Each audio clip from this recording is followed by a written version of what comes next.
Hello students, how are you all? I hope we are all doing great at home.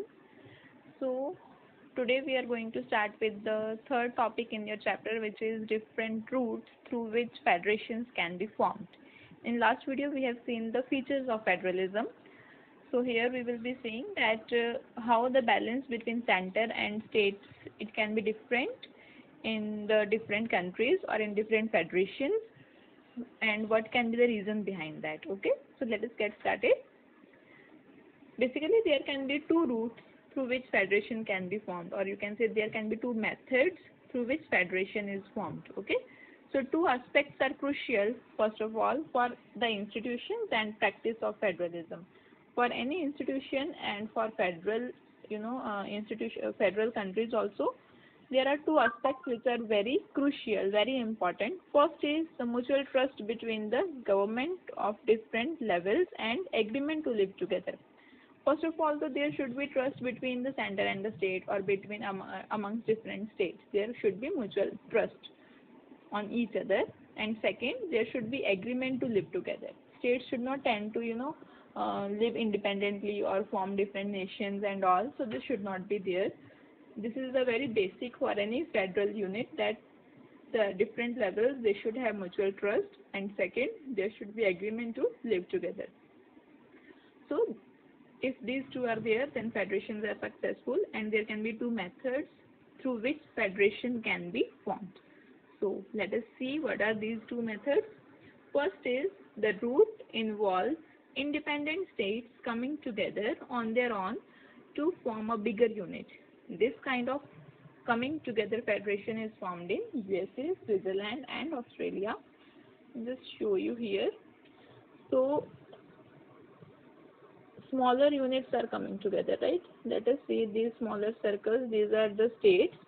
On their own means no one is forcing them, okay? On their own, they have come together, and when they came together, they have formed this bigger unit. Otherwise, before coming together, okay, before collaborating with each other, they were small units, they were less powerful, but now they decided among each other that we will combine, we will integrate with each other, then we will create bigger unit, or they will become also powerful. USA is the best example of this.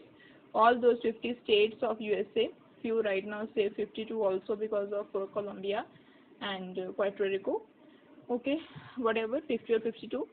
So these 50 states independently they are not powerful, okay, but if when all these states come together, then they form United States of America. As the name also suggests, United States, right? These states have come together to form USA. Okay, so then they have come on their own and they have formed a federation. This route, this method of forming a federation is known as coming together. Okay, they have come towards center. Now here, center is because of these states. Okay, I hope you are getting what I am trying to say. USA, Switzerland and Australia, these all countries are the examples of coming together route or federation. Second route through which federation can be formed, it is holding together. Now as the word also suggests us, means they don't need to form any bigger unit or collaborate or integrate with any other. They are already bigger unit, okay, but what is their just what is their wish or what is their effort? It is to hold together. Hold together, why? Because it should not happen that different states or different constituent units they try to declare themselves as independent, or they try to get separated from the bigger unit, okay, or from the country, and they try to make a different nation out of state. So to avoid such situation, in such federation, the major effort of the country is to hold together all the states. Okay, so let us see. The second route is that a large country decides to divide its power. Now this is the method, or you can say trick also, to hold it together between the constituent states and the national government. This kind of holding together federation is followed in India, Spain and Belgium countries. So let us understand it here only. Now here there is already a bigger unit, okay, we are taking example of India here. So here from constitution, all the different states of India, they are getting power. Okay, so these are smaller units. Smaller units, they were already there. They have not come together to form India. They were already there. Okay, since centuries. So constitution is giving power to center, to state. Okay, to state governments. So now why the power is divided between center and state? So that these different smaller units, they remain integrated with the main body, or you can say main federation, or you can say main part of the country. Okay, you can say they remain the part of country. Why? Because if the power will not be given, then insecurities can arise. Okay, we have already seen in case of Sri Lanka, right, where government failed to accommodate their linguistic diversity or religious diversity. Then those Sri Lankan Tamils, they started asking for separate Tamil il, means Tamil state, right? It was just like a separate Tamil nation only. Okay, so here in holding together, effort is that these different units or these states should remain the part of country. Okay, so to make so, power is divided between center and state to hold them together.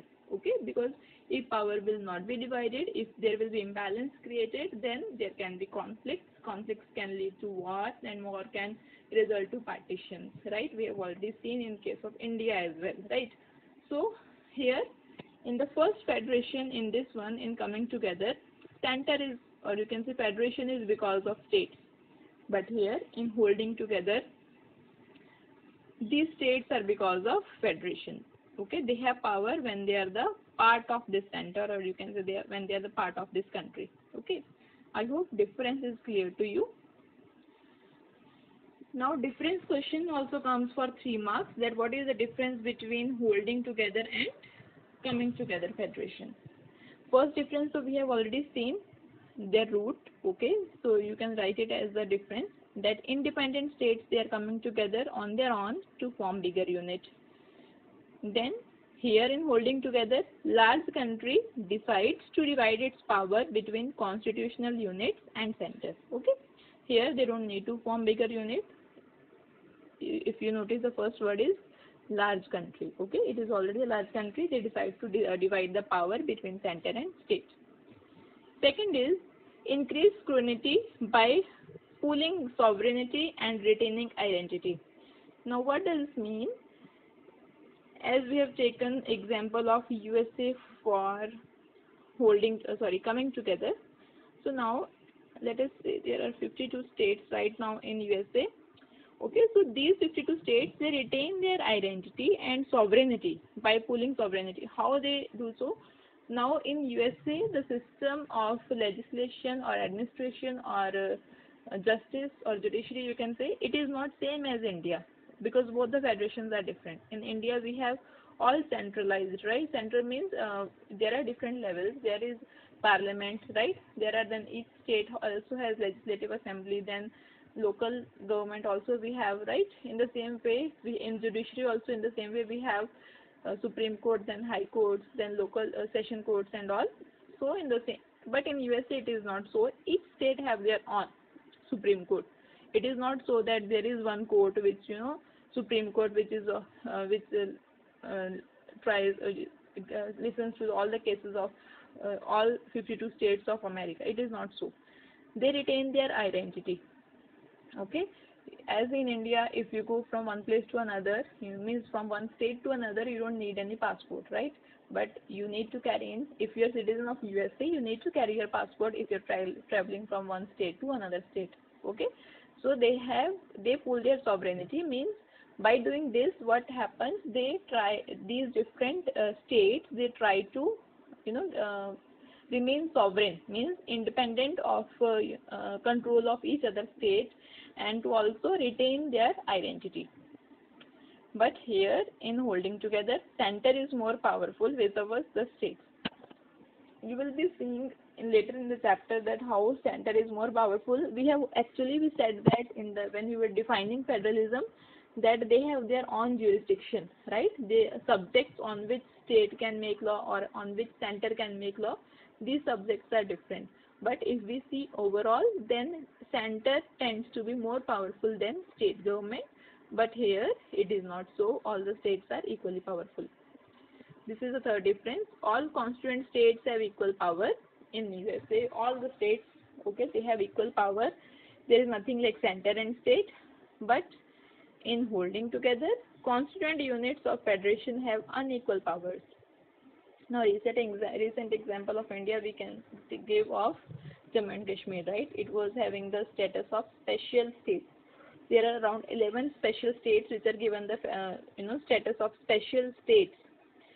It means these states are given extra subsidies. They are given special rights. They are given, if in these states government introduce different policies, okay, because there can be different criteria for any state to be called or to be given a status of special state. We will be seeing in next videos what are these criteria, okay. So in holding together, you just for right now understand that these different units of federation means different states, they may have different powers, okay. You can take the example of union territories, okay, then otherwise you can take example of other states such as Nagaland, then Manipur, Tripura, Jharkhand, Chhattisgarh, etc. These states, okay. So giving special status, the one criteria can also be lack of infrastructural development or lack of resources and all, okay. So another difference, in coming together all states have equal power, but in holding together states may have unequal powers, okay. Then last you can give example USA, Switzerland, Australia. Then in holding together India, Spain and Belgium, okay. This is not so that other countries of the world, around 193 countries, which category they fall in. Write to me in the comment sections, okay. Coming together other countries and holding together other countries. This is the examples we have given here because we couldn't quote all the examples here, okay. I hope you have understood the difference between coming together and holding together, their meaning. If you have any doubt, please write to me in the comment section. See you soon in next video. Take care. Thank you for watching.